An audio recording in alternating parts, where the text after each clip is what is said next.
Tom, you have about 10 minutes, 15? Okay. Thank you very much, Henri. I should mention that perhaps it's evidence of what Hegel, a follower of Fichte, would have called the cunning of reason, that I happen to have read some essays of Fichte on the train coming from Marseille. So there was an invisible hand leading me to be able to comment on some of these questions. I have 5 points that I would like to make, in addition to a general endorsement of, I think, a very profound analysis of some problems in social justice. Some of my comments, of course, will be critical because those are the more interesting things for a commentator to isolate. First, I should like to clarify something. I think there was a bit of a contradiction in the paper, a small one, and perhaps Dr. Leube would agree with me. At the beginning, he said that we can identify very distinct social classes who are beneficiaries or who are victims or losers from the welfare state. I think in a Weberian sociological analysis, this is true. We can identify ideal types who are winners or losers. But the great difficulty, which he acknowledges later when he talks about George Stickler's director's law, the reality is far more complicated because most of us are winners and losers at the same time. And it's very difficult to know whether we are net beneficiaries or net losers. That's exactly why the welfare state is so very difficult to challenge in a democratic society.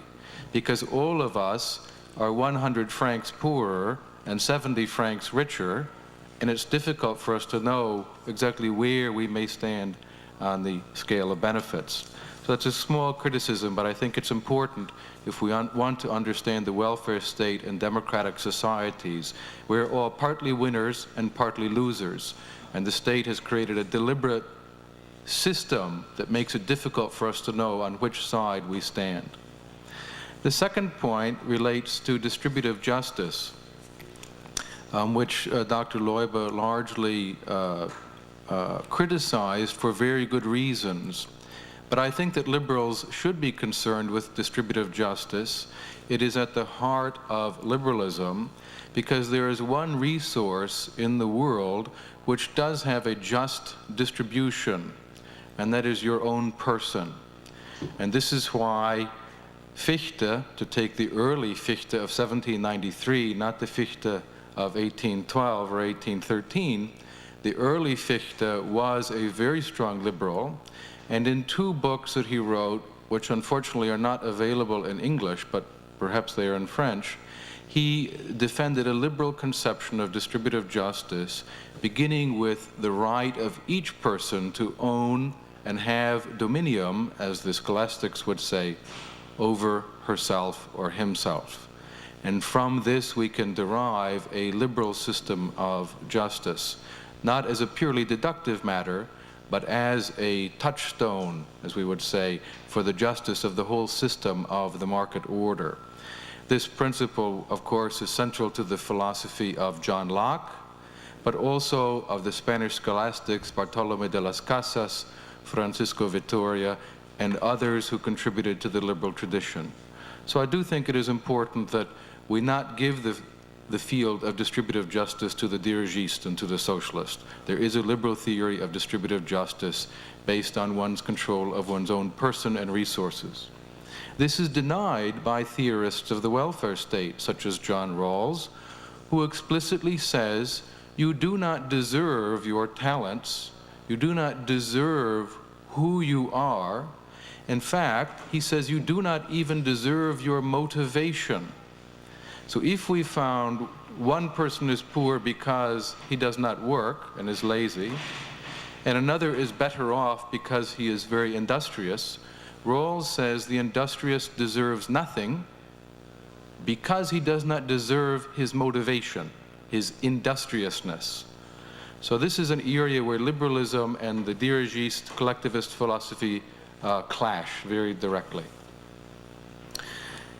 Those attempts to overcome this, as Jean-Pierre Santi and Jacques mentioned earlier, inevitably result in not equality, but a new kind of accretion of power and unequal power distribution in society.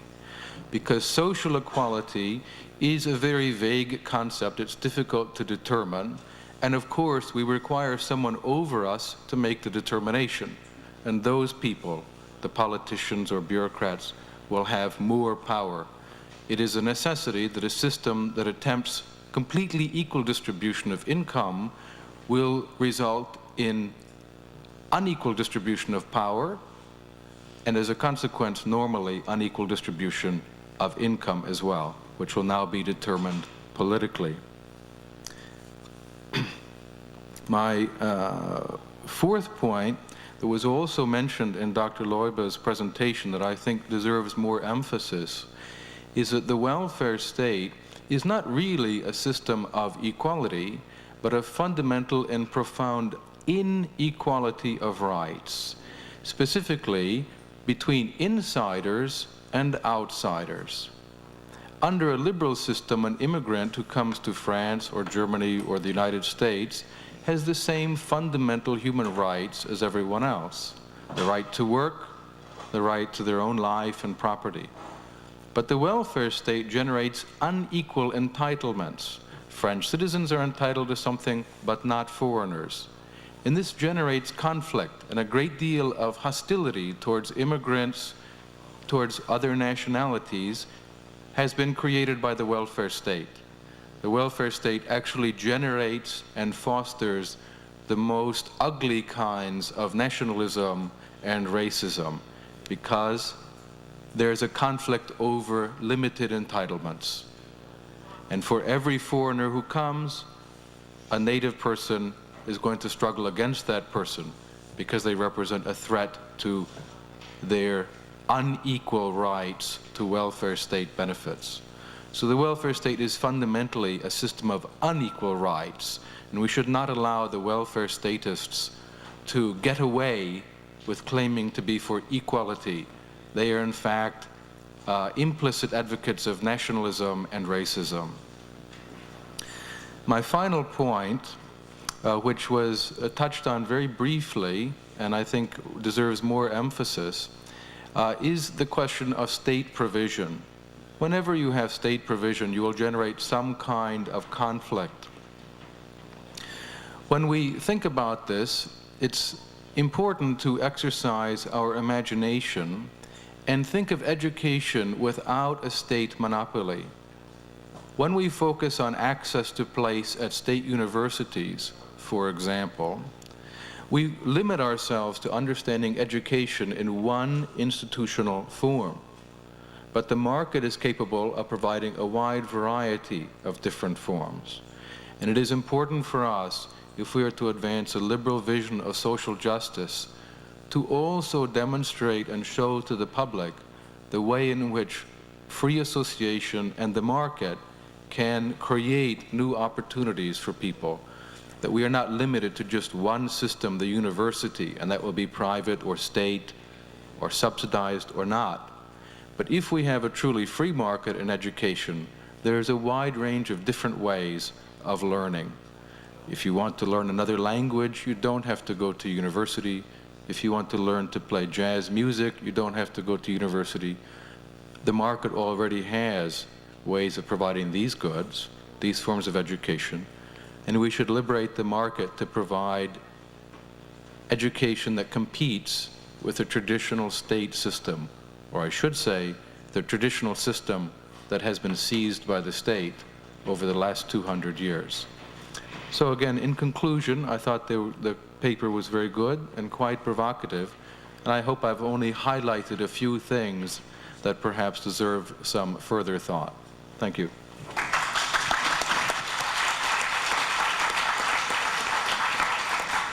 Well, thank you, Tom, for these very clear and very shrewd statements. And I would like to comment briefly. I have only a few minutes' time. First, I still think that we can distinguish in a society two major groups. One, which are those who are privileged by all kinds of rules, and those who are probably losing their privileges at the expense of giving it to some others. Although the Director's Law, initiated by George Stigler, means that there is a transfer between the so-called classes of a society, but nevertheless, if you analyze these 2, 3, or 4 classes, it still boils down to those who get something at the expense of someone else. That's the way it is. The second thing is that my discussant mentioned justice as a touchstone, which I think is an interesting thing, but nevertheless we have to consider that justice is by all means a moral concept and ought to be confined to human conduct. That means, in other words, that justice as well as ethics, aesthetics, or any other form of morality is exposed to changes over time. Justice is not an eternal, and nor is it an absolute value. It is a value only for those who appreciate that it is just, that apparently is unjust. So the idea is to have it as a touchstone is, of course, exposed to an ever-changing moral belief. Of course, we have, that was the third point, we have rights, social rights, human rights, and all other kinds of rights, but my question still prevails as far as I can think, namely, who determines these rights? We need to have an institution who determine what is a human right and what is not. When is something right, or when is it going to be a law? We have to have that institution. I guess we can only say justice ought to be confined to human conduct. In other words, we cannot allow an institution to tell us when is what right. On the other hand, there was a point made that the market is reacting to an exclusive state in education for things. Yes, that is correct, but nevertheless, the state reserves, for me, a very irritating thing, the right to make or to control the rules. It is not that I am very concerned about the provider of education. I am very much concerned of who has the control over the provider. Let me give you an example. If we have a private institution, a private university, which gives you all the education you might get, but it is not approved by the state, you still can have a private institution which has no value whatsoever. The state controls the rules, and that is my concern, not who is the provider. So please, let me correct that. Maybe it didn't come out as clear. The last thing is that I cannot read my handwriting here. How can... probably there was a question related to how can we achieve, I just stumble over my things, a just society without distributing these things. First and foremost, of course, we have to go back in the Lockean argument, who gains something, who has then property, and so on and so forth. That would take me much too long. But what I'm saying is that the welfare state apparently was institutionalized in order to reform or undo the established distribution of wealth. Therefore, I began my paper with saying that it is an appeal on even envy or other very odd things which are used to be banned in our society. We cannot really say that something is just. We have to say subjectively, yes, it might be considered just, but not necessarily as an absolute value. Thank you. Tom, one last word. 2 minutes. I think distributive justice requires that the next speakers be allowed their time, so I will yield. Bien.